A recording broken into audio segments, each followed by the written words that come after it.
Jaunais puķa gads Gulbenes novadā ir sācies ar nopietnām uguns nelaimēm. Ir degusi dzīvojamā māja Daugstu pagastā, bez jumta virs galvas palikusi ģimene ar bērniem Ozolkalnā, bet piektdien ugunsgrēks Kalnienā ir paņēmis arī 2 cilvēku dzīvības. Jaunais gads puķis sācis ar dedzināšanu. Kāpēc notika šis ugunsgrēks un kas tur īsti notika? Jā, diemžēl šis gads sācies mums traģiski, ir 2 bojāgājušie. Tātad arī ugunsgrēku ziņa arī tas jau 3. mums ir tieši dzīvojamās mājas. Ja, un iespējamais iemesls, ka neuzmanīga rīcība ar uguni. Un tas bija Stāvnes pagasta Kalnienā. Tur no centra rusīgi nomaļāk šī māja bija atradās. Un problēmas, protams, bija arī tajā, ka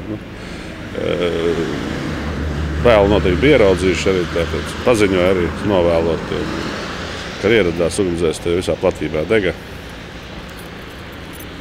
Kas ir bojā gājušie mājas saimnieki, vai tas vēl nav skaidrs?